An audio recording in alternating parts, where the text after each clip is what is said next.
Vamos abrir as nossas Bíblias, o Salmo 51, para fazermos a leitura deste Salmo. Salmo 51, diz assim a palavra do Senhor. Ao mestre de canto, Salmo de Davi, quando o profeta Natã veio ter com ele depois de haver ele possuído Betseba. Compadece-te de mim, ó Deus, segundo a tua benignidade e segundo a multidão das tuas misericórdias. Apaga as minhas transgressões. Lava-me completamente da minha iniquidade e purifica-me do meu pecado. Pois eu conheço as minhas transgressões, o meu pecado está sempre diante de mim. Pequei contra ti somente, e fiz o que é mal perante os teus olhos, de maneira que serás tido por justo no teu falar e puro no teu julgar. Eu nasci na iniquidade, e em pecado me concebeu minha mãe. Eis que te comprases na verdade no íntimo, e no recôndito me fazes conhecer a sabedoria. Purifica-me com isopo e ficarei limpo. Lava-me e ficarei mais alvo que a neve. Faz-me ouvir júbilo e alegria, para que exultem os ossos que esmagaste. Esconde o rosto dos meus pecados e apaga todas as minhas iniquidades. Cria em mim, ó Deus, um coração puro e renova dentro de mim um espírito inabalável. Não me repulses da tua presença e nem me retires o teu santo espírito.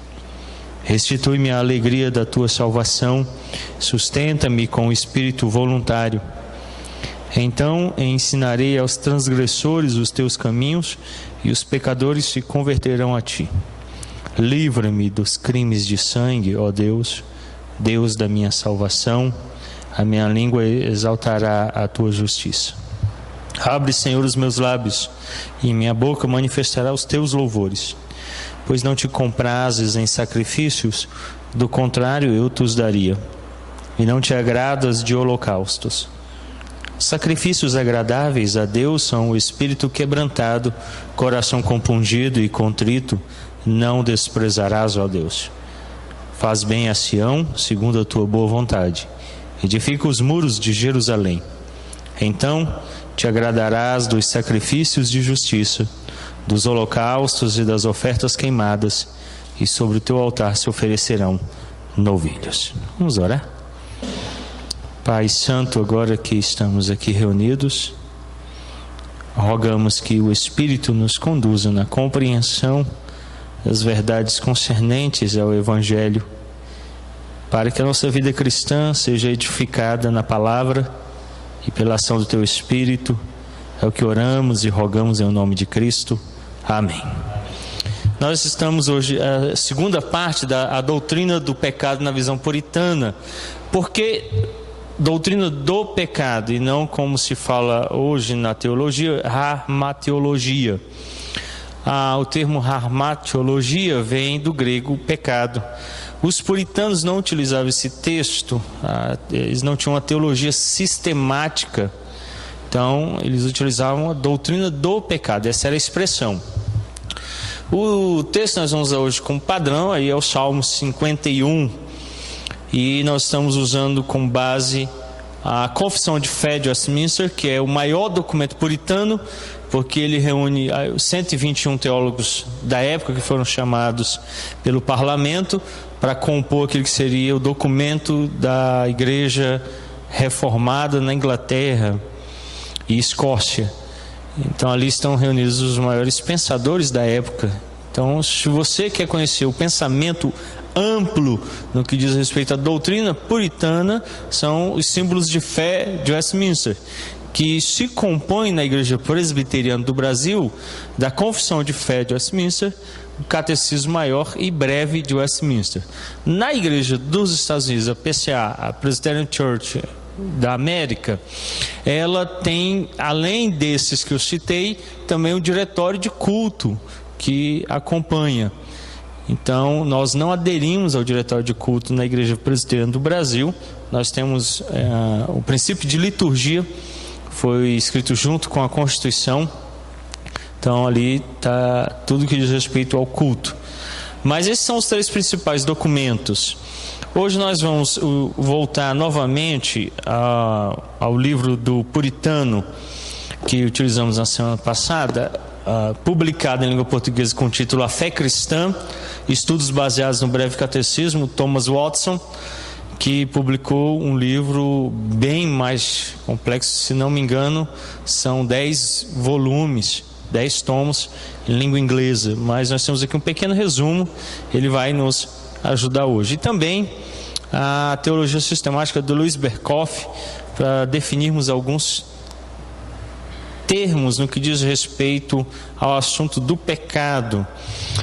O Thomas Watson, então, comentando o Breve Catecismo de Westminster, a pergunta 16 declara assim: a humanidade inteira caiu na transgressão de Adão?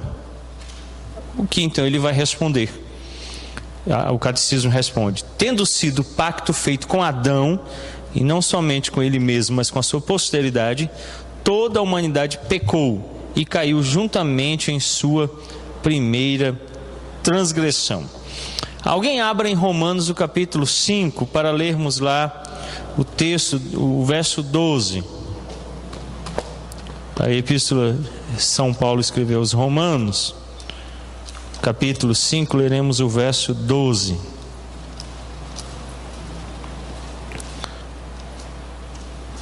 Quem encontrar pode ler, por favor. Romanos 5, 12.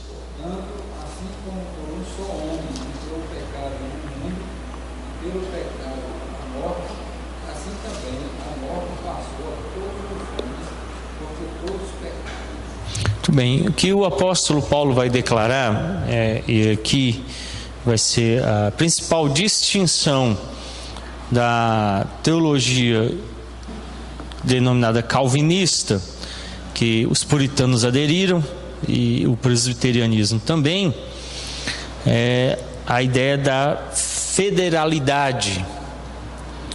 Adão, ele era um representante. O latim vai usar uma palavra, foedus. Essa palavra vai dar origem ao termo federal. O termo federal designa aquela representatividade que ocorre. Por exemplo, nós somos uma república federativa. Então, Adão, ele era o representante federal. Em Adão, toda a raça humana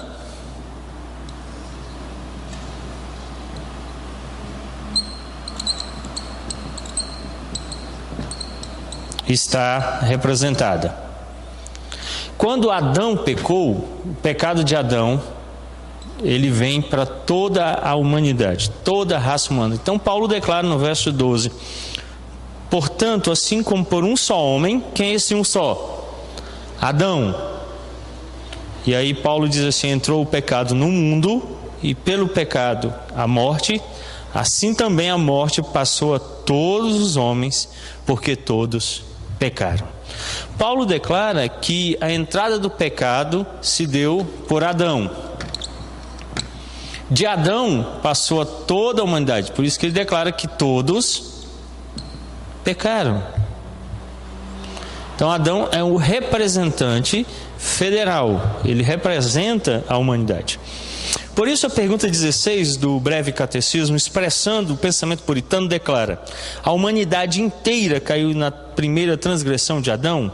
Ao que ele responde: tendo sido o pacto feito com Adão, e não somente com ele mesmo, mas com a sua posteridade, toda a humanidade pecou e caiu juntamente em sua primeira transgressão. Então Adão, diz Thomas Watson, era um representante. Enquanto ele estivesse em pé, nós estaríamos. Se ele caísse, nós cairíamos. Então na figura, na pessoa de Adão, nós estamos representados. Como hoje nós estamos representados em uma outra figura. Qual é a figura que nos representa depois do novo nascimento? Quem é o novo Adão? Cristo. Se Cristo permanecesse morto, nós permaneceríamos mortos. Como ele ressurgiu, nós também ressurgimos. É por isso que o Novo Testamento declara, não uma, mas diversas vezes, como ele ressurgiu, também nós ressurgimos. Como ele ressurgiu, ressurgiremos no último dia. A ideia da representatividade agora em Cristo. Então, nós estamos representados na pessoa de Cristo. O pecado de Adão, então, diz Thomas Watson, é nosso por imputação. E aqui vão surgir, então, agora algumas questões que a gente precisa entender. Primeiro é um grupo chamado pelagianos. Um monge chamado Pelágio desenvolveu uma doutrina para responder à doutrina de Agostinho. E aí então a definição que Berkhoff vai dar acerca do pelagianismo diz assim: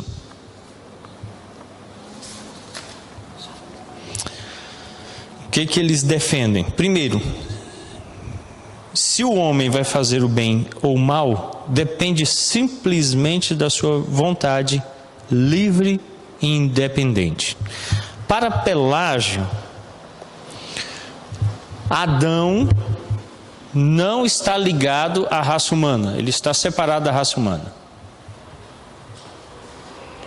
Por isso, não há esse todos aqui para Pelágio. E o homem, então, tem uma vontade livre para pecar ou não. Ele é puro, sem pecado. Ele não está contaminado, ele não está ligado à queda de Adão, por isso ele não está sob a condição de queda, e ele então é livre, ele é como Adão no princípio. Nós vamos ver daqui a pouco a declaração da confissão de fé sobre o estado original de Adão. Nesse estado original, Adão não estava sob o peso do pecado, ele possuía livre arbítrio. Então, arbítrio de arbitrar, ele podia julgar. O que é um árbitro? É um juiz. Arbítrio é de julgar. Ele tinha livre julgamento. Adão podia julgar se era certo ou errado comer da árvore. Nós perdemos o livre arbítrio e temos a livre agência. Então eu sou livre, realmente eu faço, só que eu faço o que é mal. Eu posso deixar de mentir, Fernanda? Posso. Eu não vou mentir só para sair bem nessa, você vai ver. Nisso eu pequei. Toda vez que eu tomo decisão, mesmo boa, ela é má, por causa do meu estado de queda. Adão não fazia isso, Adão escolhia livremente. A minha escolha ela é sempre tendenciosa, sempre pecaminosa, por causa da queda. Quando Cristo me restaura, aí agora em Cristo eu consigo vencer o pecado. Não sou eu, é Cristo. Quem venceu o pecado foi Cristo. Então eu não tenho essa capacidade de livre agência, de livre julgamento. Eu tenho a livre agência, livre escolha. Mas ela é sempre condicionada pelo pecado. Então eu sempre faço a escolha errada, até quando eu acerto. Sempre. Por isso, Pelágio entendia que o homem está livre. Outra coisa que Pelágio defendia: Adão foi o primeiro pecador, mas em nenhum sentido o seu pecado passou aos seus descendentes. Então ele acredita que não tem nenhuma ligação. Deus fez um pacto somente com Adão e só Adão respondeu a Deus. Nem o descendente entrou em pacto com Deus e nem o descendente está debaixo do pecado. Depois de Pelágio, então, vai surgir os socianos. Os socianos, juntamente com os pelagianos, negavam absolutamente que haja alguma ligação necessária entre o nosso pecado e o de Adão. O primeiro pecado foi de Adão somente, e nada tem a ver com a sua posteridade de forma alguma. O máximo que eles admitiriam é o mau exemplo que Adão induziu por imitação. Para os pelagianos e socianos, o que acontece é que a gente lê Gênesis e imita Adão.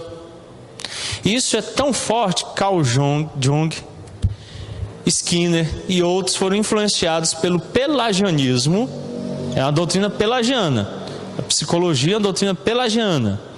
E ela acredita que o homem pode sim fazer um julgamento livre. E o que você precisa fazer? Só condicioná-lo a fazer o que é certo.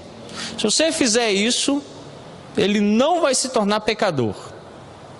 Então o isolacionismo, protecionismo, ou conduzir, aí a leitura errada de Provérbios ensina a criança no caminho que deve andar, ela não se desviará. É muito diferente daquilo que nós temos entendido.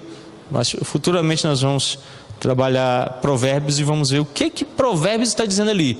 Provérbios não está dizendo que se você trouxer a criança para a igreja, ele vai ser um crente adulto, não. Longe disso. É outra coisa que está sendo dita ali. Mas os pelagianos e os psicólogos vão entender que é só uma questão do exemplo correto. Se você trouxer a criança para morar com o pastor, ele vai ser crentíssimo, né? É mentira, vai ser pecador igual todos nós. Primeiro porque se fosse certa a teoria dele aqui, eles iam aprender a pecar comigo que eu peco, então já dá errado. Mas suponhamos, imaginemos que o pastor passa o dia todo orando, né? Assiste só filme evangélico, desenho de Noé e tal, a arca, aí tal, só lê quadrinho da Bíblia, tal, o dia todo crente lá e tal. Nisso, claro, nós sabemos que é impossível. Ela vai ter contato com outras pessoas, então é complicadíssimo. É o problema do homeschooling, né? O homeschooling vai nessa direção. Isola do mundo todo que ele vai ser santo. Mentira. O problema não está no mundo, o problema está no coração dele. É de lá que procedem os maus desígnios. Aí vem os semipelagianos. Hoje no Brasil, a maioria dos evangélicos são semipelagianos, não são arminianos, tá? Arminianismo é muito enfraquecido no Brasil. Hoje tem as Assembleias de Deus publicaram as obras de Jacob e Armínio no intuito de reviver o arminianismo. Mas os evangélicos brasileiros são semi-pelagianos, como a Igreja Católica Apostólica é. O catolicismo é semi-pelagiano e os evangélicos são semi-pelagianos. O que os semi-pelagianos vão defender com os arminianos mais antigos, aqueles chamados de remonstrantes, que depois perderam força com a condenação por heresia no Sínodo de Dort, e aí veio o arminianismo tênue, que é um arminianismo que vai ter maior continuidade, principalmente com Wesley. Mas o que eles vão dizer? Vão ensinar que o homem herdou a incapacidade natural de Adão, mas ele não é responsável por essa incapacidade, de modo que não se liga nenhuma culpa, até se pode dizer que nenhuma, que em alguma medida Deus está na obrigação de prover cura para isso. Então o semipelagiano vai dizer o seguinte: na ideia semipelagiana, o que acontece é o seguinte: Adão transferiu uma incapacidade à humanidade de fazer o que é certo. Mas a humanidade não tem culpa por isso, a culpa é toda de Adão. Na verdade, o semipelagiano vai dizer que a culpa é de Deus. Por isso que Deus deve alguma coisa. A última vez que eu vi uma propaganda semipelagiana foi um carro da Igreja Assembleia de Deus lá em Planaltino do Goiás, passando na rua. O pastor colocou uma caixa de som em cima e ia falando no microfone, né? Aí ele passou: hoje culto, tal, vem aqui, Deus precisa de você, venha participar e tal. Eu já, a sobrancelha de heresia levantou, né? Deus precisa de você. Eu falei: Deus precisa de ninguém, mas vamos ouvir o que ele está falando. Aí corri lá para fora. Aí ele veio passando no carro assim: venha hoje, tal, Deus precisa dar a você salvação, venha hoje, Ele dará, é seu direito. E eu só ouvindo falando assim: a heresia está aumentando, né? As duas sobrancelhas levantaram. Deus precisa dar salvação a você, Deus quer dar salvação a você, Deus está em dívida com você. Então o semipelagianismo vai entender essa ideia de que Deus deve alguma coisa ao homem. O que Deus deve ao homem? A morte, porque no dia que comerem certamente morrereis. É a promessa primeira da Bíblia. O que o homem fez? Comeu. O que ele merece? Morrer. Mas Deus é misericordioso e cheio de graça e nos oferece vida eterna. Por isso Ele é um dom, Ele é graça, é um favor imerecido. Em vez de nos dar o que merecíamos, Ele nos dá pela graça vida eterna.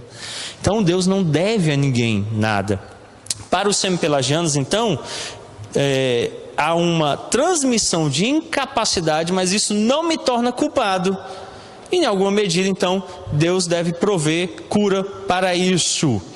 Já o arminianismo, que vai se tornar tênue, principalmente com John Wesley, e vai ser propagado pela igreja metodista wesleyana, eles admitem que essa corrupção inata também envolve culpa.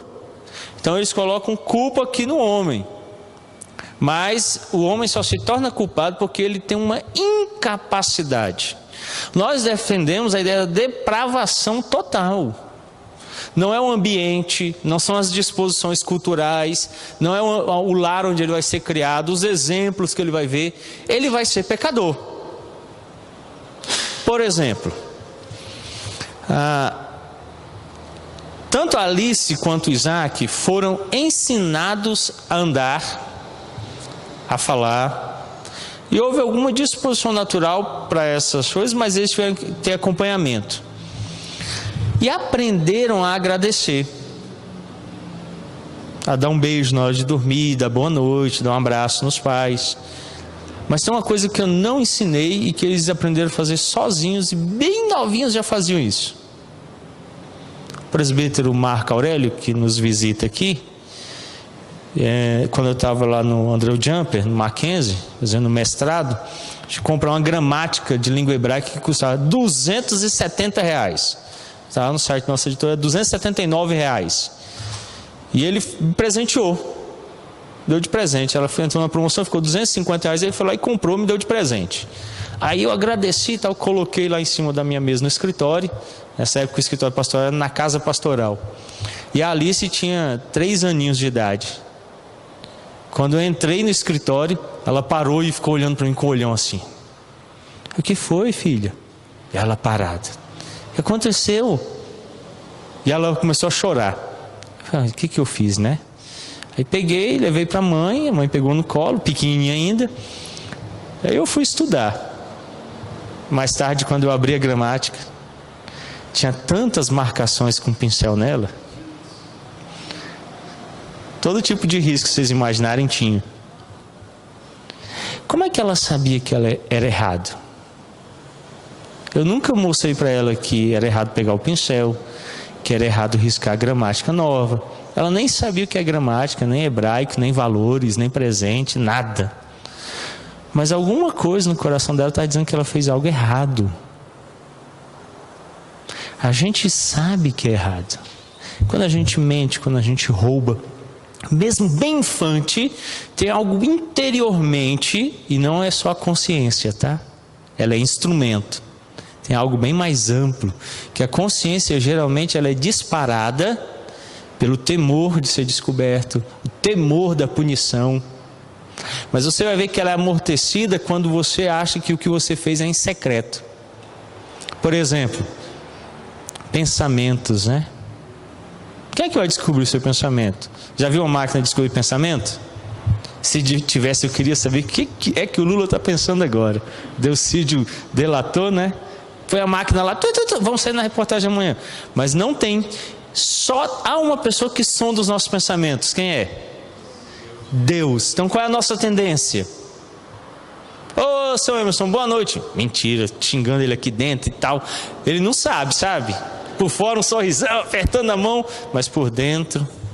O Moisés chega e eu, ô Moisés, apertando a mão do Moisés, piscando o olho, mas por dentro. Eu acho que ninguém vai descobrir, porque só se eu revelar. Eu não sou bobo. Daí então o que a minha consciência faz? Ela é amortizada.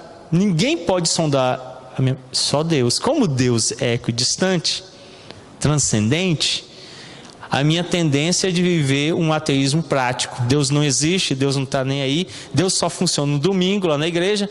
No meu quarto ele não vem, na semana ele não aparece, ele não sonda os pensamentos no coração. Então eu continuo praticando interiormente aquilo que eu deveria cessar de imediato. Então consciência ela é só um instrumento e ela pode ser amortizada, o pecado pode endurecê-la. Quando eu participo então dessa ideia, é muito comum que eu faço o que está sendo muitas vezes vivido no pelagianismo. A culpa não é minha, a culpa é de Deus. A culpa é da sociedade. Quando eu era pequeno, ninguém leu a Bíblia para mim. Só que tem um sentimento interior, bem interior, que me acusa. E que uma hora ou outra ele vai ser aceso pelo Espírito Santo. E aí é só abrir as portas da igreja que ele vem correndo. É aquele sentimento quando o pastor liga. Alguém fala assim, é o pastor. A pessoa, o que é? Não, ele só ligou mesmo. Irmão, você pode vir aqui quinta-feira, pastor, o que aconteceu e tal, e entra em desespero, e telefona para Elaine, alguma coisa, Elaine, não está sabendo de nada, não, ele marcou, vê aí o que é, olha na agenda lá e tal. Preocupem-se quando for o presbítero Silvano, que como secretário do conselho vai intimar você para tribunal, mas quando é o pastor que chama, fica tranquilo. Mas a maioria, quando recebe um chamado desse, se assusta, por quê? Por quê? Lá interiormente ele sabe que fez algo errado. E aí ele, e agora? E agora? Então, esse alerta interior. Os semi-pelagianos do movimento wesleyano entendem que há uma culpa. Essa culpa, ela se origina do que os semi-pelagianos vão dizer, o exemplo, né? Esse exemplo, unido à incapacidade, produz o estado de queda. Nós, calvinistas, entendemos que não é o exemplo, como dizem os pelagianos, não é o exemplo unido à incapacidade, mas é por... Como declara o Thomas Watson, por imputação. Então os pelagianos do passado sustentavam que a transgressão de Adão é danosa para a posteridade somente por imitação, não por imputação. Porém, o que nós entendemos é que ela é por imputação. Lembra do Salmo 51 que nós lemos? O que Davi declarou? Ele foi concebido. O que é conceber? Vocês sabem quando vocês foram concebidos? Eu sei, porque minha mãe é mãe solteira. Ela ficou grávida quando namorava. Então aí é fatal. Aí sabe o dia, né? Que errou, né? Fugiu de casa, mentiu para a mãe, faltou aula. Aí ela sabe certinho o dia. Da Alice, do Isaac, eu não sei, porque eu sou casado, então eu não fico lá marcando, né? Preocupado. Então, mas tem aquele dia que você foi concebido, o dia que você foi gerado. Davi diz o quê? Que ele foi concebido em... Mas espera aí, se ele não tinha visto exemplo nenhum ainda, como é que ele tinha pecado? Se ele ainda não tinha capacidade para nada, porque ele tinha acabado de ser formado no útero, então não é uma questão de capacidade, nem de exemplo. Ele já é feito em pecado. Depois ele declara o quê? Nasci em iniquidade. E ali é o ato de nascer mesmo, do nascimento. Quando ele nasceu, o que aconteceu? Deu um tapa nele, né? Quando deram um tapa, ele falou um salmo, foi? Berrou bem alto. Não tem nada de crente nele não, ele era ímpio mesmo. Então alguns papais e mamães ficam chateados, né? O pastor vai fazer a primeira visita, chega lá e... Ô, pecadorzinho lindo! É porque é pecadorzinho mesmo, né? Nem nada de santo ali. Se tivesse, era só passar a faca, mandar para o céu, né? Ia ser o melhor pastor do mundo. Ia para a maternidade, nasceu, corta o pescoço. Nasceu, vai para o céu, ó. Pecou? É santo. Mas ele não nasce em estado de santidade, ele nasce em estado de queda, ele é pecador. O pecado de Adão é imputado a ele. Outra coisa que o Thomas Watson declara é o pecado de Adão é nosso por propagação. Não somente a culpa do pecado de Adão nos é imputada, mas também a depravação e a corrupção de sua natureza nos são transmitidas, como um veneno levado da fonte à cisterna. Isso é o que chamamos de pecado original. Daí então Davi ter dito que ele foi concebido em pecado. A lepra de Adão se apega a nós como a lepra de Naamã se apegou a Geazi, 2 Reis 5:27. Essa concupiscência original então é chamada de velho homem, como nós vemos em Efésios 4:22, e a lei do pecado, como diz Paulo em Romanos 7:25. Então, não só nos é imputado, como nós somos depravados e corrompidos. Isso significa o quê? Toda vez que eu fizer escolhas, serão escolhas pecaminosas. Não tem jeito. Daí quando o apóstolo Paulo declara assim: não é por obras para que ninguém se glorie. Porque se tiver alguma obra, o que nós vamos fazer? Nos gloriar. Você já leu Obadias? Não? Eu já li. Pergunta, e daí? E daí? Você é salvo por graça, não fica preocupado não. Eu só li depois que eu virei pastor também. E foi para pregar. Olha como eu sou pecador. Nem é porque eu fui ler mesmo. Alguém aqui já teve vontade de ler Obadias? Sofonias. Nós lemos por obrigação, mas o Espírito Santo agindo em nós faz o quê? Com que tenhamos amor pelas Escrituras, estudemos as Escrituras e amemos as Escrituras. Não é minha obra. Não é minha escolha. Então, toda vez que eu faço escolhas, elas são pecaminosas, são contaminadas pelo pecado. Por isso que a Bíblia diz que as nossas melhores obras são trapos de imundícia. Mesmo que eu estou fazendo bem, ele é contaminado pelo pecado. Então, o pecado de Adão, ele vai vir para a humanidade, não só por imputação, mas ele vai me contaminar. Lembra da distinção que nós fizemos na terça passada e também no encontro no estudo do Clube do Livro da Mocidade? Eu falei sobre isso. Nós temos em nós o pecado,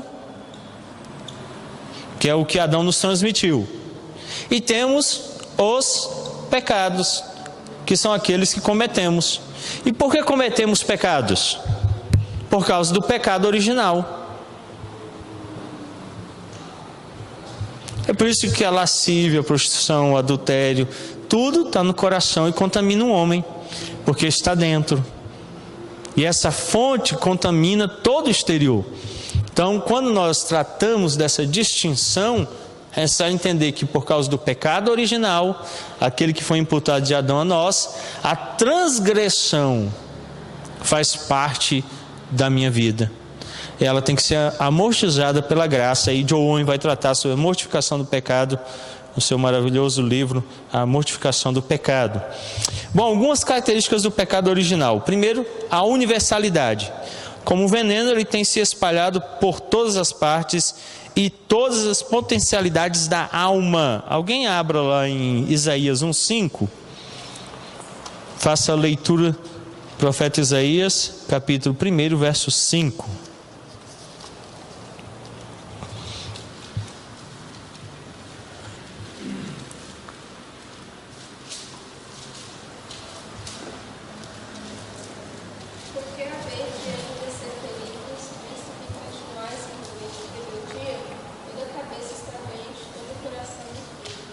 Toda a cabeça está doente e todo o coração é enfermo.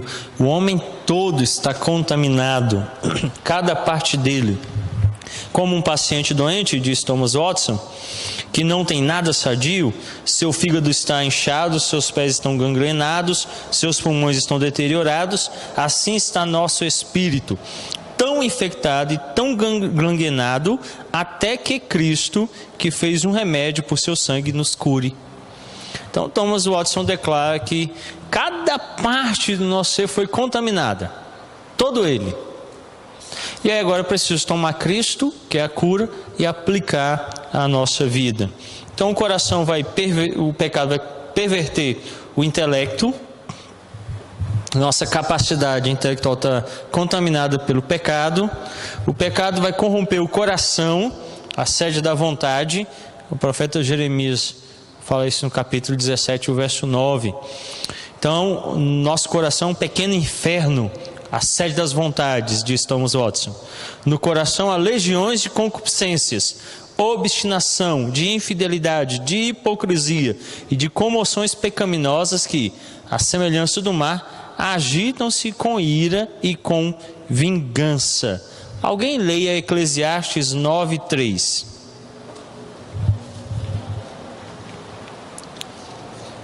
Eclesiastes, o capítulo 9, o verso 3.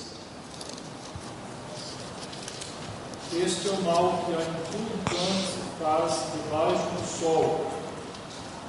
A todos sucede mesmo. Também no coração dos homens está cheio de maldade, no meio de atos falhos, enquanto vivem, depois rumo aos mortos. Então, a declaração feita pelo pregador no seu livro é de que o coração do homem está parcialmente contaminado com maldades, né? 1/4, 1/3, 1/5. O que ele diz aí?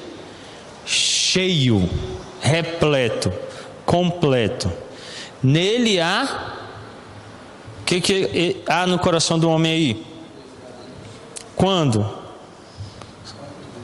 Só quando é adolescente. Adolescente é terrível, né? Ainda bem que não tem nenhum aqui hoje. Adolescente é uma coisa assim. É isso? São os jovens. Não, idoso. Idoso é difícil, né? É isso? Quando? Enquanto vivem. Enquanto o homem estiver vivo, é desvairado. Então, não há essa ideia de que a criança é inocente, não. É pecador. Vocês já viram criança dando birra? Você imagina um daqueles meninos se jogando no chão, gritando. Eu vi um no mercado, ele pegava as coisas na prateleira assim, jogava no chão, quebrava, esparramava, e a mãe ficava, não. Eu fiquei pensando, se ele tivesse 2 metros de altura, o que ia acontecer? Você já viu um pulando assim, com a mão fechada, pulando e gritando? Você já imaginou se ele tivesse o tamanho do Fernando? O que ele ia fazer? Eles são assim. Bebezinhos são assim. Então, eles são pecadores, continuarão sendo pecadores, e a graça precisa transformá-los, eles precisam ser santificados. Então, Thomas Watson declara isso. Ele diz algo interessante, uma frase muito forte. Ele diz assim: o coração é a oficina do diabo, em que toda maldade é planejada. Duro, né? Aonde que o diabo trabalha? Porque Jesus declarou que é do coração que procedem os maus. Então vamos prender o Fernando numa sala, pegar o Fernando Reis, pôr ele numa sala toda branca, sem nada, e aí você não vai mais pecar, né, Fernando? Olha, na cabeça dele, ele está imaginando umas 200 maneiras de matar você, porque você prendeu ele lá. E está falando todas as palavras mais bonitas que ele encontrou nos salmos imprecatórios. Porque ele não pode falar palavrão, ele é crente, mas ele usa os salmos para xingar você. É assim que funciona. Ele não precisa de televisão, não precisa assistir o Big Brother para ficar pior. Ele já é ruim. Tão ruim quanto o Big Brother. A maldade não está fora. A maldade está dentro do homem. Daí o grande perigo do pelagianismo e do semi-pelagianismo é que as igrejas deixaram de olhar para as nossas crianças como crianças que precisam do evangelho, serem salvas pela graça. E a gente fica passando a mão na cabeça delas falando, que bonitinho. E ele não é bonitinho, não. E a gente começa a imaginar que todo mundo é bom. Não é. Por isso que a Bíblia declara, maldito o homem. Pode completar. É. Então o que acontece com alguém que confia no outro? É maldito. Por que há maldição sobre ele? Porque você não pode confiar no homem. O homem está em estado de queda. pelagianismo, o semi-pelagianismo descarta isso. Então há esperança, por isso que o pessoal põe esperança no Aécio Neves. Qual é o grande problema em colocar esperança nos homens? Vai dar errado, cara. Aonde está a nossa esperança? Em Cristo. O grande problema é que você não pode lançar uma legenda onde Jesus Cristo está concorrendo para presidente. Não façam isso, tá? Vai dar errado. Mas você pode pegar um político que esteja se moldando à imagem de Cristo, seja um cristão convicto, de convicções bíblicas, que é a palavra de Cristo, que expresse, viva e testemunhe a palavra de Cristo e aquilo que Cristo é, para mudar a nação. Então a gente precisa de gente crente de verdade, que espelhe Cristo, não seja só da bancada evangélica, porque vai dar errado. O pelagianismo, sempre pelagianismo, põe esperança no homem. Há algo de bom, ou ele é todo bom, ou ele é parcialmente bom. O calvinismo declara que não há nada de bom no homem. O homem é mau, o homem foi gerado em estado de queda e ele precisa ser redimido. Por isso a igreja não é um centro de aplicar às pessoas a ideia da autoestima, da melhora. Não, a igreja é um lugar para condenação e o anúncio de salvação àqueles que se arrependem. Todo mundo que entra na igreja precisa ouvir: você está condenadíssimo. Se houver arrependimento, Cristo é a salvação. Se não há arrependimento, aumenta a condenação. Manda embora com um sermão bem duro, para ele correr. Fica passando a mão na cabeça do pecador, não.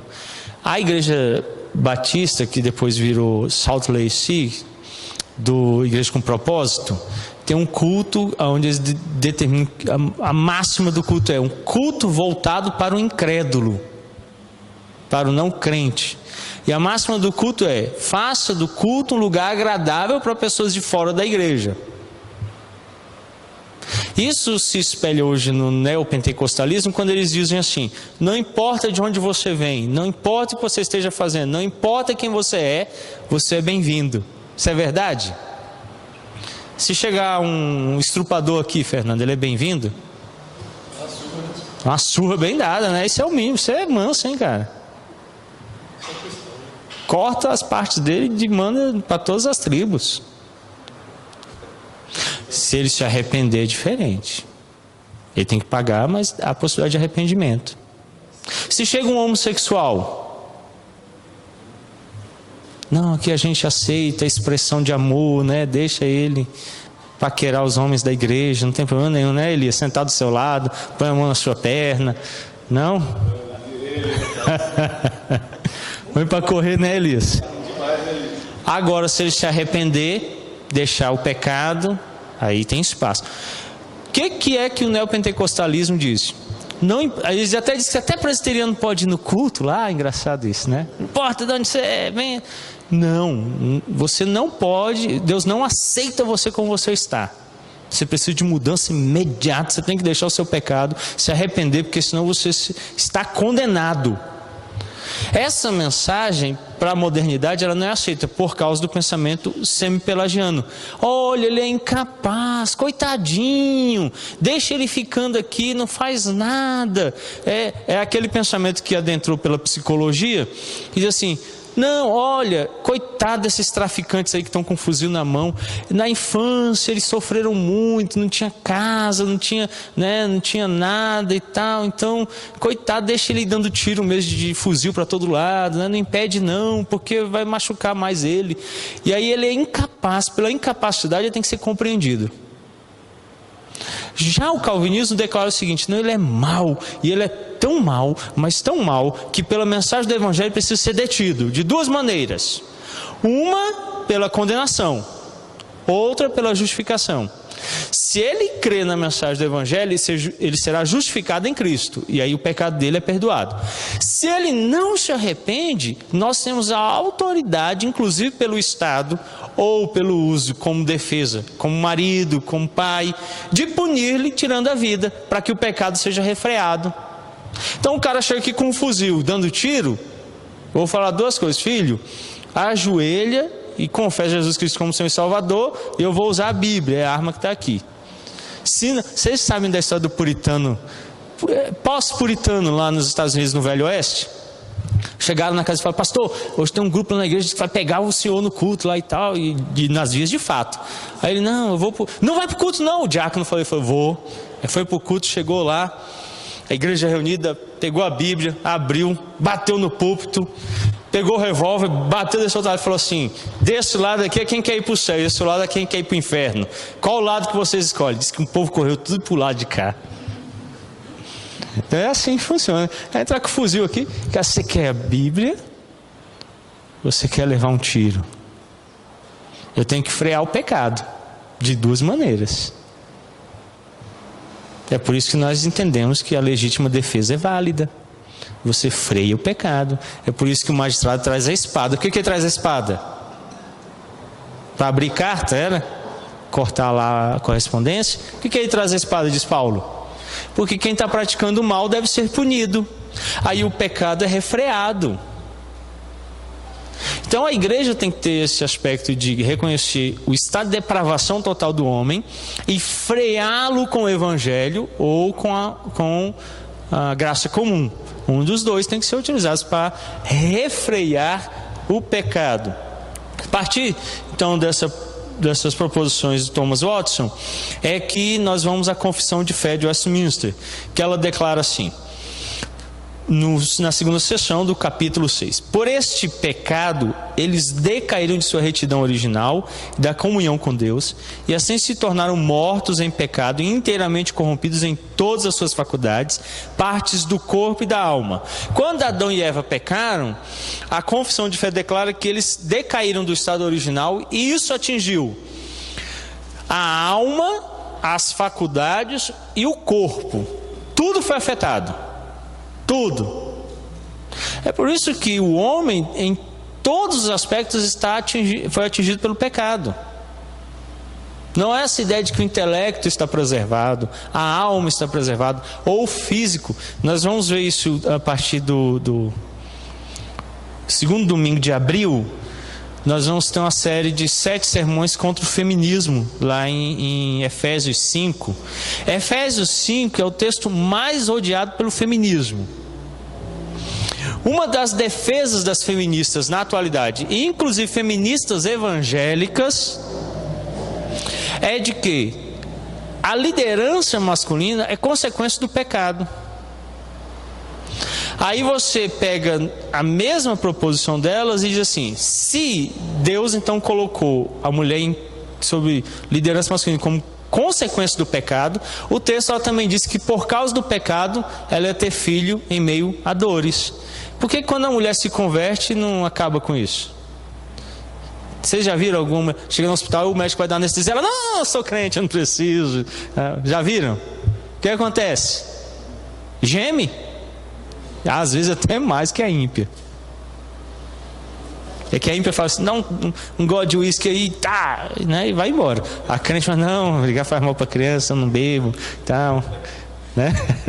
Vocês estão rindo, né? Mas todas as mulheres têm dor.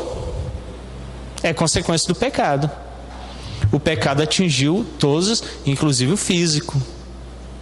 Vocês acham que é feio assim? Se Adão tivesse caído, não ser feio assim não. Isso aqui foi o pecado, rapaz. Né? Foi o pecado. E até que cola essa ideia, sabia? Se não fosse, eu chego para namorar com a menina e falo: não, eu sou feio assim por causa do pecado, mas eu estou me santificando, hein? Ela: então tem esperança. Aí lá no futuro o cara vai ficar bonito. Quando glorificar, aí não tem mais casamento, para quê, né? Ela esquece dessa parte. Então na glorificação não há mais casamento. Então mesmo que haja restauração do físico, acabou. Então, por causa do pecado, todas as áreas foram afetadas. A gente fica doente, nós temos problemas físicos, nós temos problemas mentais, intelectuais, as faculdades todas. A minha capacidade já não é a mesma que Adão tinha. Então nós estamos aí, por exemplo, a humanidade vivia mais, a humanidade está vivendo menos. Tudo isso é consequência do pecado. Terceira seção: sendo eles, Adão e Eva, o tronco de toda a humanidade, o delito de seus pecados foi imputado a seus filhos. Então Eva foi tirada de Adão, ela não é criada à parte de Adão. Ela foi tirada do próprio Adão, então ela está ligada a Adão. E os filhos de Eva e Adão estão ligados a eles, porque Eva foi tirada de Adão.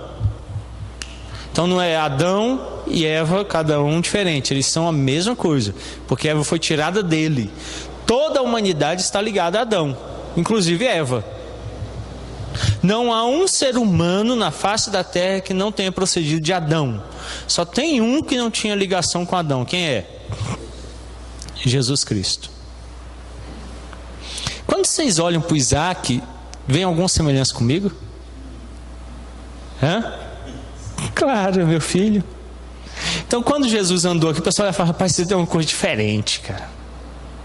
Você não é igual a gente. Tem alguma coisa diferente dele para a humanidade. Não era filho do mesmo pai. E é diferente. Por quê?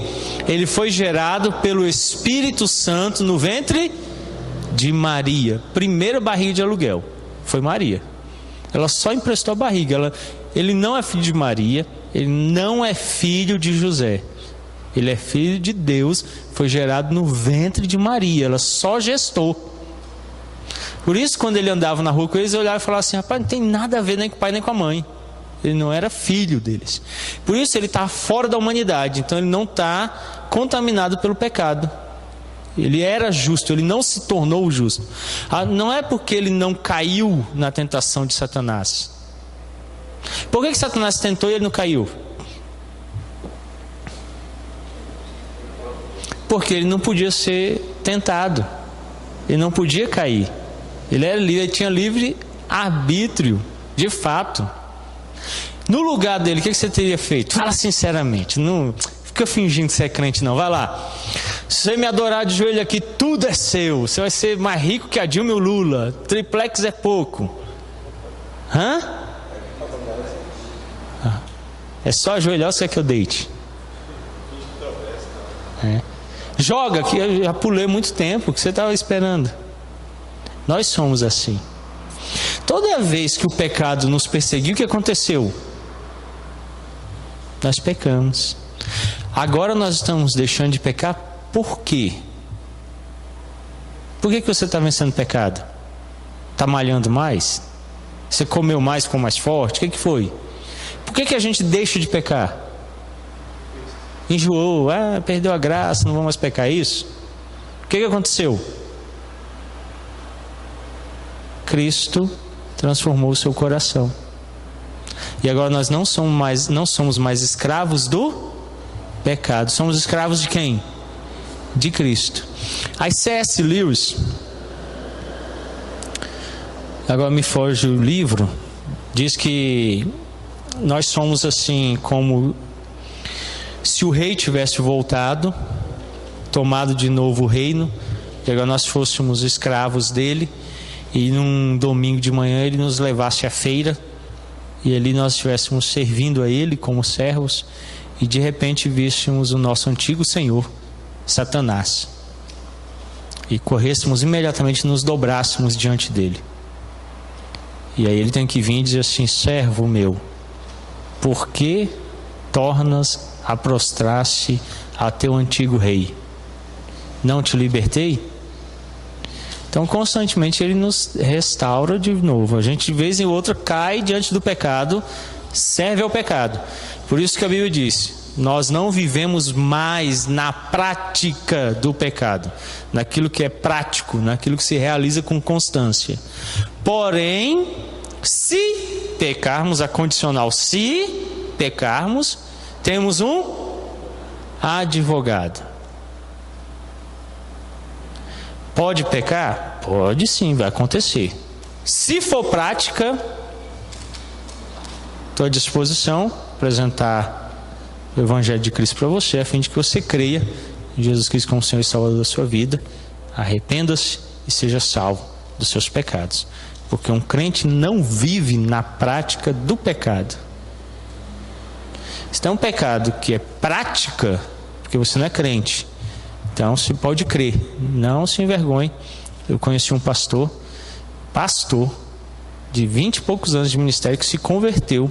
Eu lembro que eu estava junto com ele no dia, num congresso. Ele se converteu, foi à frente naquele dia, declarou que estava crendo em Cristo Jesus naquele dia.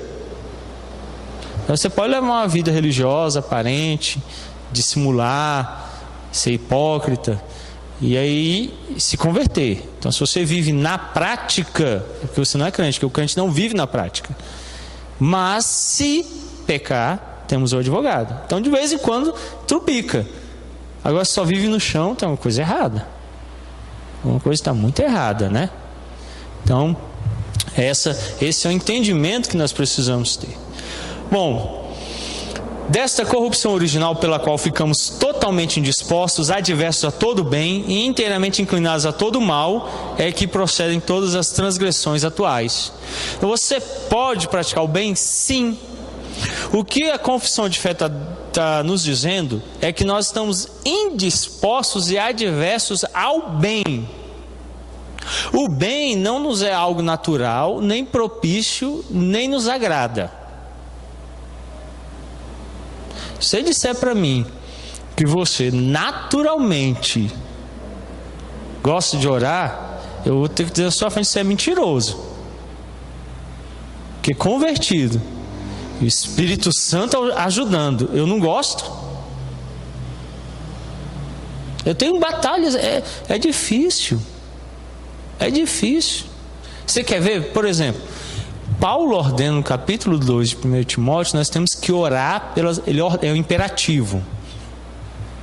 Quem orou essa semana pelas autoridades? Levanta a mão.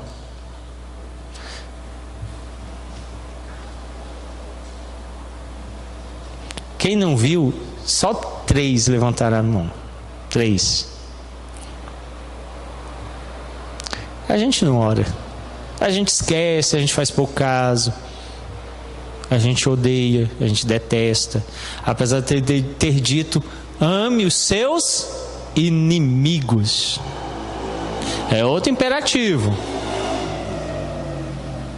Eu vou conversar para vocês. Que eu já sonhei com tanta maldade com Lula. Olha, quando eu li hoje de manhã no jornal que ele vai se tornar ministro. Se eu pudesse, com a própria mão, fazer igual Caim. Mas o que a Bíblia está dizendo? Ame seu inimigo. Nós temos dificuldade em amar os nossos inimigos. Orar por eles. E não é orar para ele morrer não, tá? Deus não está falando isso lá não. Deus mata e tal, que o avião dele cai. Não, não é isso não. Então nossa disposição é má. Nós somos maus, nós temos dificuldade de fazer o que é bom, fazer o bem.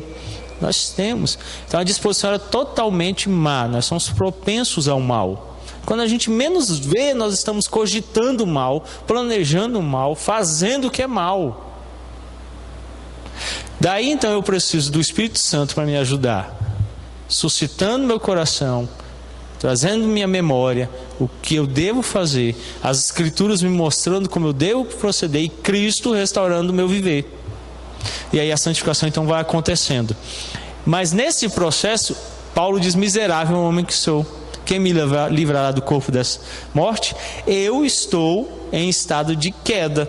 Daí então ele declara que toda essa corrupção da natureza persiste durante esta vida, naqueles que são regenerados. E embora seja ela perdoada e mortificada por Cristo, todavia tanto ela como seus impulsos são real e propriamente pecado. É o já e ainda não na doutrina reformada. Já estamos salvos e ainda não. É a luta que nós ainda passamos. A carne milita contra o Espírito. Bem que eu devo fazer, se eu não faço, mas o mal. Alguém já teve dificuldade aqui para ir no churrasco no domingo? Alguém, tem uma picanha lá em casa, Edilson, vem lá domingo e tal, rapaz, muita cerveja à vontade. Aí o Edilson ficou assim, meu Deus, eu não vou e tal, que negócio ruim, lutou, brigou, achou ruim. Foi, Edilson? Já foi. Agora eu falo assim, Deus, tem uma reunião de oração domingo, 4h30 da manhã. Aí ele fala assim, pastor, tô doído, ontem eu trabalhei o dia todo, tô quebrado. Não, 4 horas da manhã, você é louco, é? E o frio que tá fazendo? É? Quem quer assistir Guerra Civil no cinema? Eu pago. É? As mãozinhas levantaram, o pessoal animou, né? Quem quer ir pescar aí? Eu pago. O pessoal já sorriu ali, levantou a mão. Quem quer ler a Bíblia comigo? Aí, pessoal, na hora do almoço, todo dia, sábado à noite, feriado, vamos passar o feriado todo lendo a Bíblia. Começar em Gênesis até Apocalipse, o dia todo.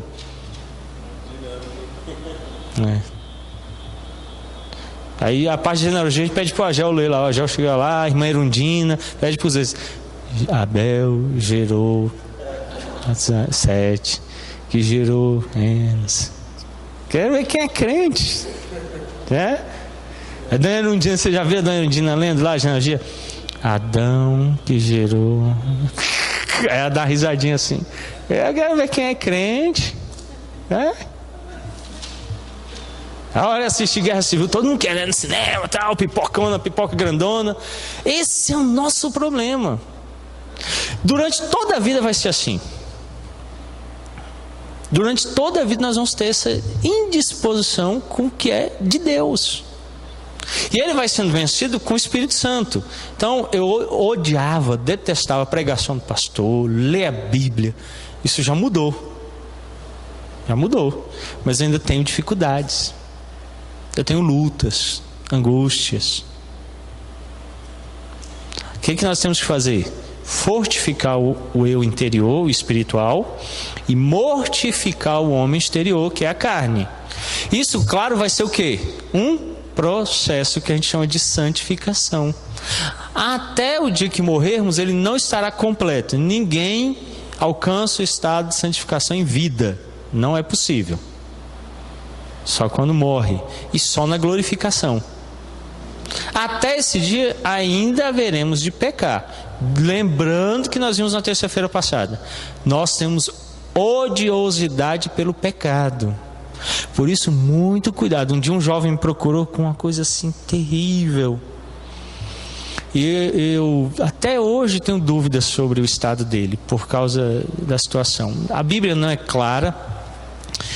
Eu fiquei com grande dúvida se ele não cometeu a blasfêmia contra o Espírito Santo.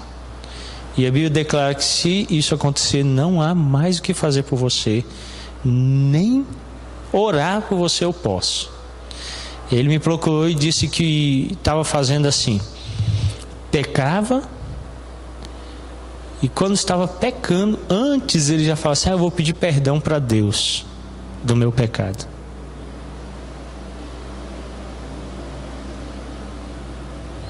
Isso é um montejo, né? Montejar de Cristo. Zombar dele. Como é que eu posso ir ao pecado já pensando assim, aí depois eu peço perdão pelo que eu fiz. Depois eu conserto as coisas. Com Deus não se brinca. Horrenda coisa é cair nas mãos do Deus vivo. Eu falei para ele, filho, tem algumas coisas que me incomodam nesse pensamento. Primeiro, como alguém que está em Cristo pode ir ao pecado? Deliberadamente. O pecado deve ser um acidente. Acidente é algo que eu não estou no controle. Então toda vez que ele é você faz ele de forma precipitada, planejada, é como Caim. Ele está à porta, cabe a ti dominá-lo. E em vez de fazer isso, ele foi dominado pelo pecado. Quem é dominado pelo pecado está sujeito a ele, é escravo dele. Ora, nós já não somos mais escravos do pecado. Estamos livres da escravidão dele, não da sujeição a ele. Ele ainda nos ataca, mas não somos mais dados a ele. Segundo, como você pode tomar algo tão precioso que é Cristo e postergar ele por algo que não é precioso?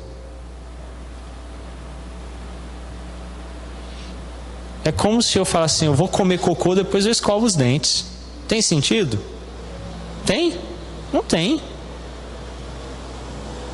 Ou pegar algo que é limpo, sujo, para depois lavar. Não tem sentido isso. Fazer isso propositalmente. Então eu falei, olha, é muito perigoso esse pensamento. Talvez você não esteja em Cristo. Ou se está em Cristo, pecou grandemente contra Ele. Então, você sempre vai estar sujeito. Lembrando-se do que declara João. Não vivemos na prática do pecado. Se pecarmos.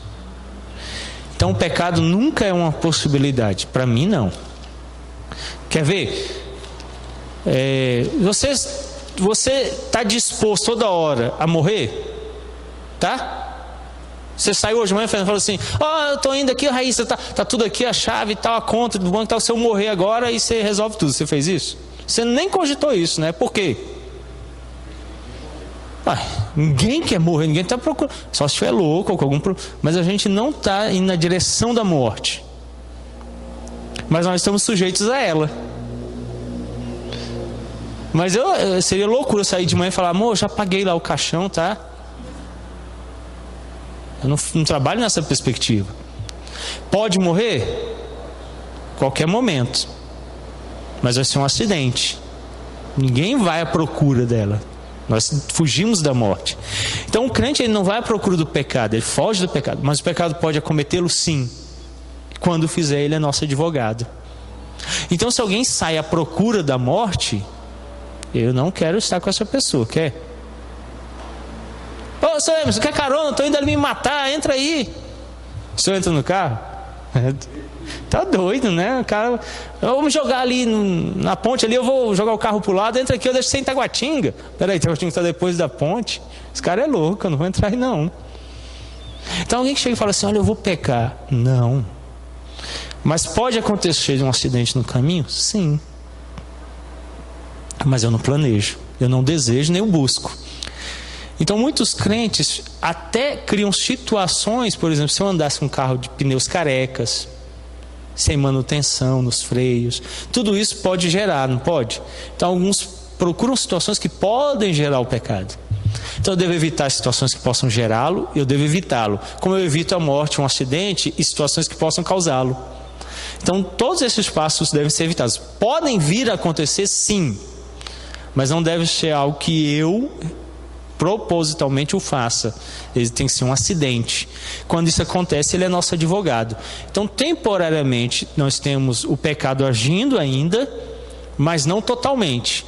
Antigamente, posteriormente, nós levantávamos para praticar o mal, diz as Escrituras. Deitávamos planejando, acordávamos para fazer o que era mal, caminhávamos durante o dia todo planejando o que era errado e realizando o mal. Quando Cristo nos chamou, isso já não é nosso propósito. Pode acontecer sim, mas foi um acidente. Entenderam a distinção? Para compreender? Alguém tem alguma pergunta, alguma colocação? Fernando, depois o Felipe.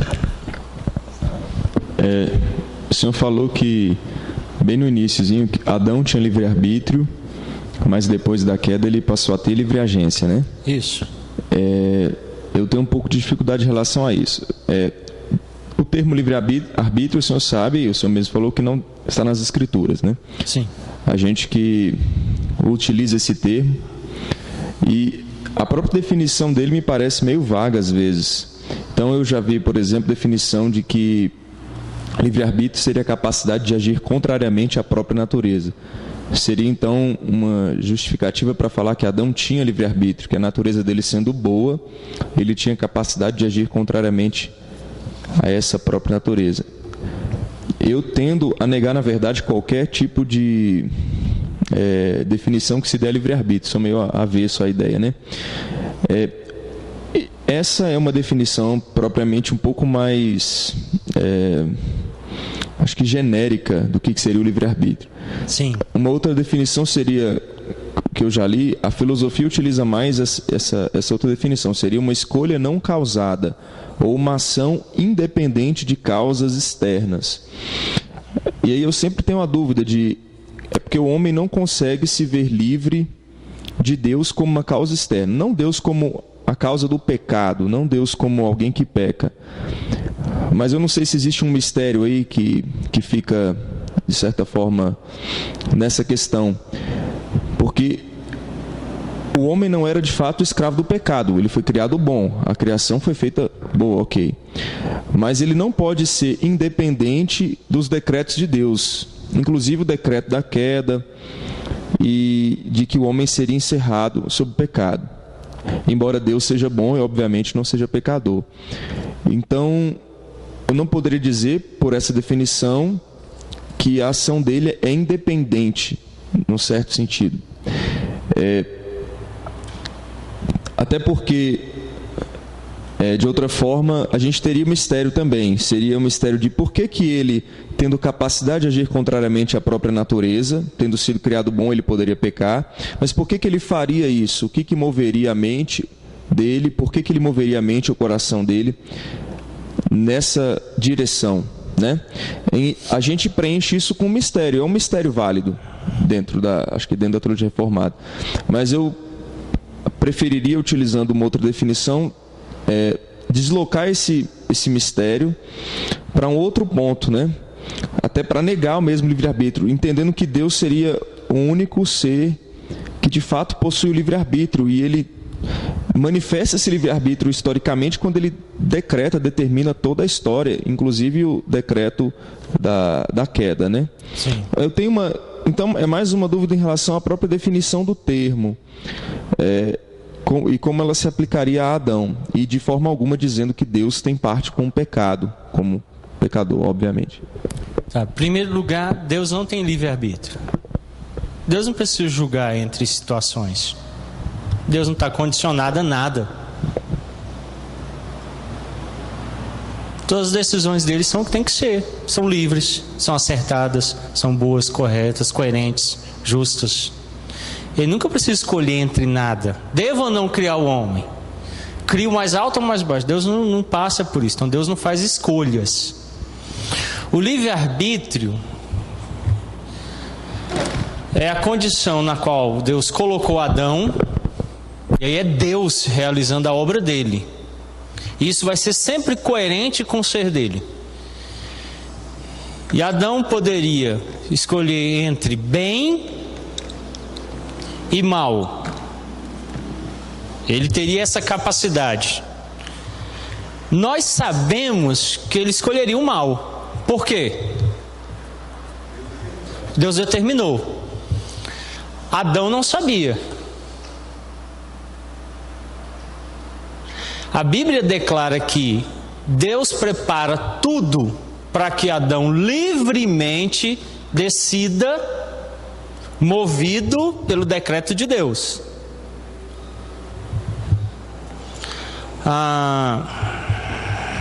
Dá um exemplo para você.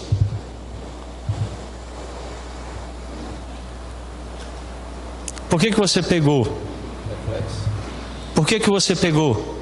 O senhor jogou. Eu te obriguei a pegar? Mas eu movi você a pegar? Pode me devolver. Entendeu? Adão foi movido. Mas quem fez? Adão. Deus, de alguma forma misteriosa, move, faz tudo para que eu me mova. Quem se move? Algum momento você podia não ter pego. Concorda comigo? Por que você pegou?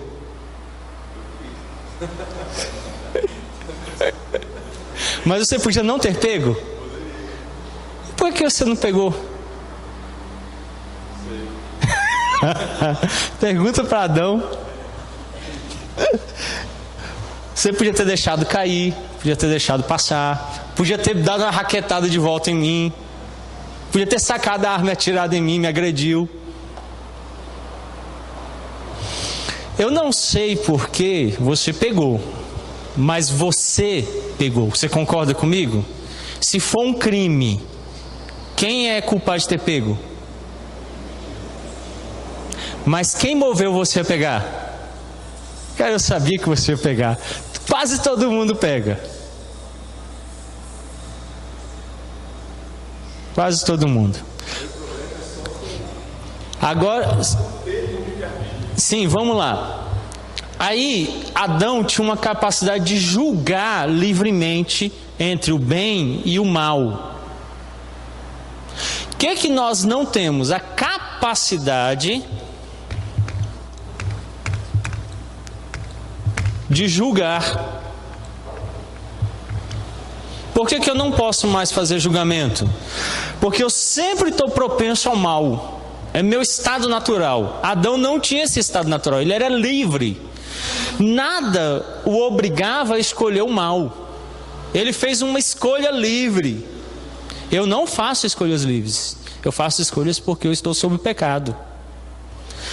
Ele poderia escolher o bem? Sim. Ele teria essa capacidade. A gente está falando da capacidade. Ele escolheria? Não, porque ele está destinado ao mal. Deus quis assim. Mas não havia nada intrínseco a Adão que o obrigasse a escolher o mal. Isso é livre-arbítrio. E aí então ele fez uma escolha livre. Se alguém falar assim, não, é porque Adão, coitadinho, ele foi oprimido pelo capitalismo e aí tal, não sei o que. Não, nada. Adão poderia ter feito qualquer escolha. Ele é livre. Nós não temos essa liberdade. Nós temos algo interior que tirou a capacidade de eu fazer qualquer escolha boa. A minha escolha ela é sempre má por causa do pecado. Adão não tinha isso. Por que Adão escolheu o mal? Porque foi um desígnio eterno de Deus e ele quis escolher. Ele quis. Eu não tenho mais isso. Todas as minhas escolhas agora estão condicionadas ao mal. Então, se você perguntar para mim, por que se alguém jogar eu pego? Eu tenho resposta. Eu vou deixar cair, todo mundo rir? Quero passar vergonha? Preservar minha autoimagem. Sai de concordar comigo que não ia machucar você. Eu joguei, fazendo um movimento leve. Se você ficasse parado, ia bater e cair. Aí você pegou. Por algum motivo interior que conduziu você a fazer isso. Eu ia pegar para não cair no chão e não passar vergonha. Vai que o cara fala, rapaz, você é lento, deixa de ser lerdo. Aí eu quero me preservar. Sempre vai ter alguma coisa pecaminosa que vai me conduzir a alguma decisão errada. Sempre, interior, ou eu vou ter consciência ou não, sempre. Por causa do pecado. Aí essa capacidade eu não tenho. Se alguém dissesse que pode escolher a Deus ou não, ele não pode. Ele perdeu. Adão poderia ter escolhido Deus. Tanto que Deus responde lá, põe os anjos para que ele não coma da árvore. Ele poderia comer e viveria para sempre. Ele tinha essa capacidade de escolher Deus ou não escolher a Deus. Nós não temos mais essa capacidade de escolha de Deus. Não é a escolha de fazer as coisas. O pessoal confunde. Não é isso. É a capacidade interior. Adão tinha uma capacidade interior na qual ele podia dizer assim, eu quero Deus, vou escolher Deus. E outra que ele podia dizer, eu não quero Deus, eu rejeito Deus. Nós não podemos mais fazer isso, nós perdemos. Então o livre-arbítrio só diz respeito a isso. A livre agência diz respeito a isso. Adão decidiu comer da árvore, isso foi livre agência. Adão decidiu fazer roupas feitas de folhas. Adão decidiu dar nome aos animais, isso era a agência dele, ele estava agindo. Então nós agimos. A gente coloca roupa, a gente escolhe quem vai casar, isso é agir. Agora a decisão quanto a Deus, isso é o livre-arbítrio, isso se perdeu, só Adão teve. E pela vontade de Deus, era para ele não escolher Deus, porque Deus queria manifestar a justiça, a ira dele, o amor dele, a partir da queda da humanidade. Agora, se Deus tivesse determinado que ele ia escolher a árvore do bem, ele teria essa capacidade de escolha. Nós não temos. Essa é a diferença entre o pelagianismo, o semi-pelagianismo e o calvinismo. No calvinismo, ninguém tem disposição para Deus. Aqui vamos fazer o seguinte: ler em vez de bem, Deus, e aqui pecado. Ninguém escolhe Deus. Só Adão poderia, e ele não fez. mas todos escolhem pecar. É isso que o livre-arbítrio designa. Então, por livre-arbítrio, não é só essa capacidade da escolha, era a capacidade de escolha acerca de Deus. De escolha a gente continua tendo. Vamos continuar fazendo escolhas. Era em relação a Deus. Agora, o termo realmente é complicado, complexo. Como todos os termos que a gente aplica, por exemplo, trindade é um termo muito falho ainda.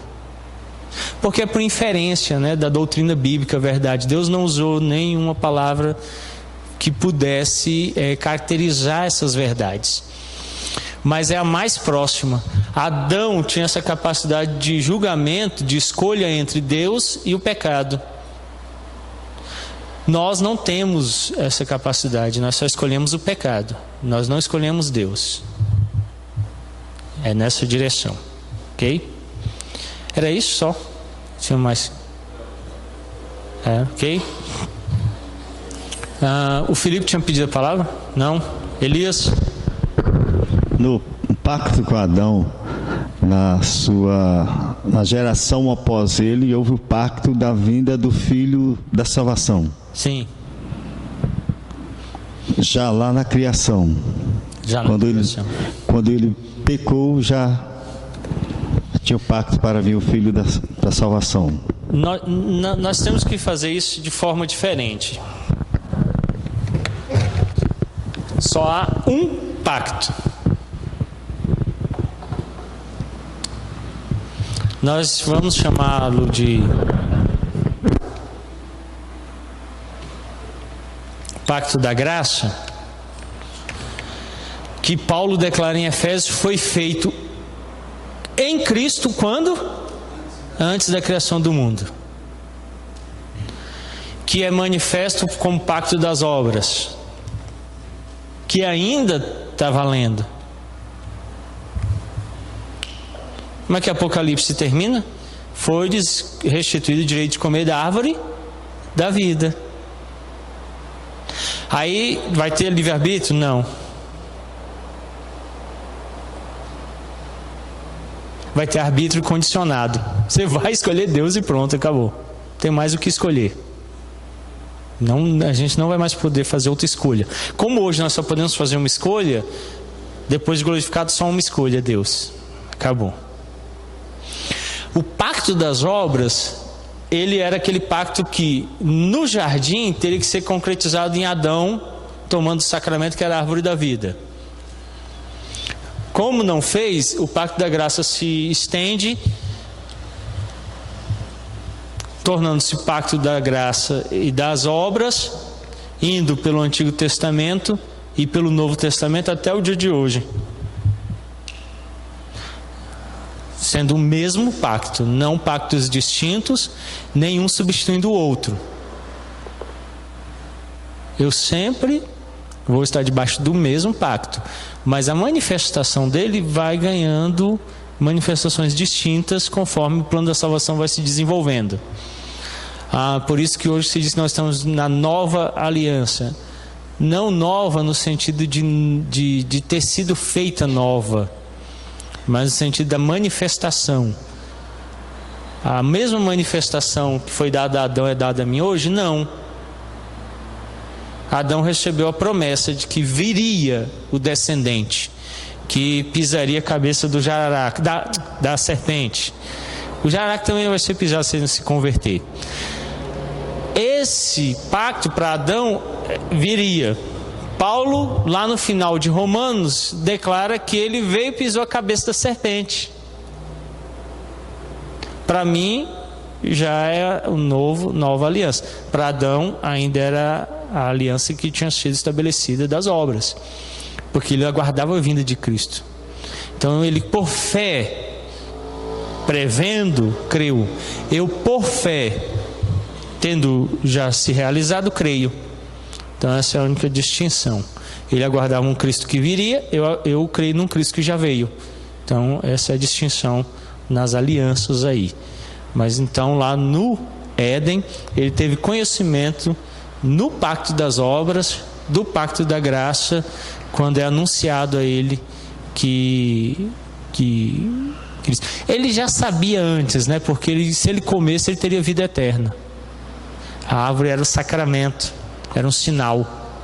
Se ele tomasse daquele sinal, ele estava vivendo em obediência. É igual a ceia. Quando eu venho a ceia, ela é pacto, é sinal do pacto, ela é sacramento, porque ela é sinal da graça que me é dada. Toda vez que eu venho, participo de forma real dela. O batismo, a ceia, ele se torna para mim graça por fé. Se Adão tivesse obedecido, ele teria tomado. Tanto que quando Deus diz assim, colocou os querubins para que ele não coma e viva para sempre, o texto declara que Adão sabia. O que Adão podia ter feito? Eva, vamos lá no centro do jardim, comamos e vivamos em obediência a Deus. Em vez de ter feito isso, ele negou a obediência, desobedeceu a Deus e comeu da ceia do diabo. Então, algumas vezes os crentes fazem isso. Quando vem a ceia, em vez de tomarem o corpo de Cristo, tomam a ira de Cristo. Por isso que ele diz que esses perecem, ficam enfermos, porque em vez de tomar da graça, estão tomando do castigo. Então, essa distinção é dada. Ok? Alguém tinha pedido aqui, desse lado? Não? Vamos, sim, Fernando. Sim. No caso, Cristo, então, cumpre o pacto das obras. Totalmente. E essa justiça dele nos é imputada pela graça. Isso. Por exemplo, ainda está em vigor a lei que se for pego em prostituição tem que ser apedrejado? Sim. Tem que matar a pedrada. Está valendo. E alguém me pergunta, por que vocês não estão apedrejando? Porque Cristo morreu pela mulher que deveria ser apedrejada, lembram? Trouxeram, colocaram na presença dele. O que ele disse para ela? Vai e não peques mais. Os fariseus, ei, e a morte? Ele disse assim, vai, não peques. Por que ele está perdoando o pecado dela? Me dá ele aqui, eu pago por você, filha. E quando ele morreu na cruz, ele morreu no lugar dela. Então, em vez de ser apedrejado, ele é por mim. Ele morre no meu lugar. Então, a idolatria que eu vivi, toda a minha vida de impiedade, eu deveria ter sido morto, diz a lei. Eu deveria morrer. A lei declara que qualquer um que pratica idolatria deve perecer. Por que eu não estou morto? Porque Cristo morreu por mim. Então, o pacto das obras, da lei, todos estão sendo cumpridos em Cristo. Ele é o novo Adão. Ele totalmente foi obediente ao Pai. O que o diabo fez? Lembram do que ele falou com Eva? Não foi assim que disse, olha, lê bem aqui, tá vendo? É a nova linguagem de hoje. É pior, não é a tradução da Bíblia. Aí pegou a nova linguagem, ela lê aqui, Eva, e Eva, é mesmo, tá, aí se desencaminhou. Aí já veio tem a nova linguagem, né? Tem uma segunda edição desse negócio ruim. Aí Jesus, olha aqui, não está dito assim na Bíblia. Jesus olhou e falou assim, não é bem assim não. Não é bem assim não. Em vez de ser como Eva, que deu ouvidos ao diabo e caiu, o que ele fez? Comigo não. Eu não caio nessa. Cumpriu plenamente. Então ele substitui Adão. Tanto que ele vai prefigurar na vida dele todos os episódios de tipo do Antigo Testamento. Por exemplo, o povo de Israel foi para o Egito, ficou quanto tempo lá? Jesus fugiu para o Egito, a família dele, e ele ficou quanto tempo lá? Ele está prefigurando. Ele é o povo de Israel indo para o Egito. Depois ele volta de novo. Quando o faraó descobriu, mandou matar as crianças. Quando o imperador descobriu, mandou matar as... Então ele vai prefigurando tudo. Desde Adão, passando por Moisés, todos.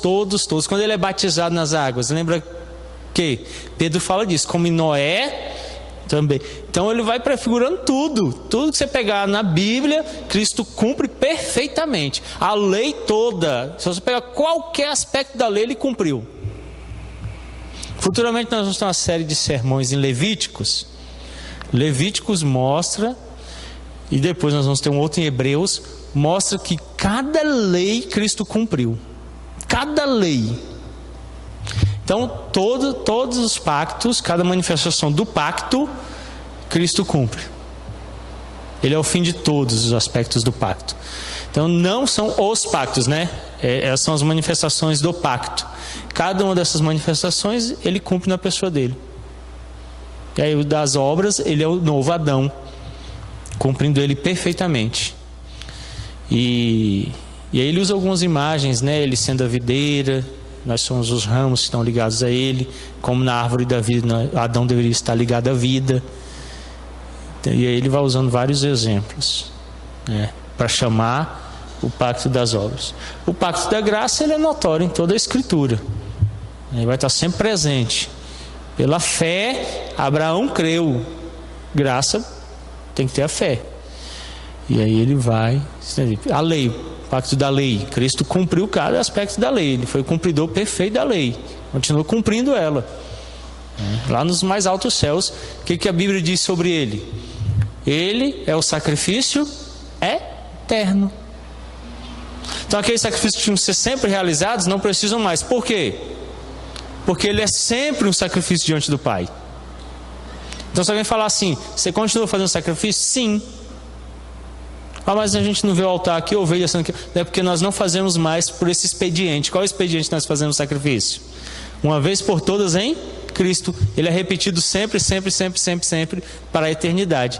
Por isso que Hebreus diz que não há mais necessidade de uma vez após outra a gente sacrificar mais, porque ele é o Cordeiro Pascual sacrificado pela eternidade. E o sacerdote, por que não tem mais? Porque ele é o sacerdote na presença do Pai, oficiando continuamente por nós, o mediador contínuo. Então ele ainda é sacerdote na presença de Deus. A gente não precisa mais de sacerdote aqui. Por que a gente não precisa mais de templo? Templo igual ao do antigo. Porque Cristo é o templo. Ele é o templo perfeito. Tanto que na transfiguração tem um jogo de palavras lá. Pedro diz esquinê, que é tenda. Façamos uma tenda aqui. E esquinê com Cristo. E tabernacular, ficar habitando com Cristo aqui. A palavra tenda e habitar é a mesma palavra. Então o que ele queria fazer? E Cristo diz assim, não é ainda o momento, porque eu ainda não pereci. Quando eu perecer, eu vou ser o tabernáculo. Então Pedro, não é hora de a gente fazer uma tenda aqui mesmo. Aí ele disse para os fariseus, o templo vai ser destruído, mas eu vou reconstruí-lo em 3 dias. Qual era o templo? Ele mesmo era o templo. Então ele vai cumprir todos os aspectos cerimonial, moral, de todos os aspectos de culto, tudo da lei, Cristo cumpre perfeitamente. Perfeitamente. Inclusive o aspecto da lei da maldição, porque a Bíblia declara que se alguém era pendurado no madeiro, se tornava maldito. Até isso ele fez, tomou a nossa maldição sobre si. Então, cada aspecto de qualquer um dos pactos ele cumpre perfeitamente e fielmente, ok? Mas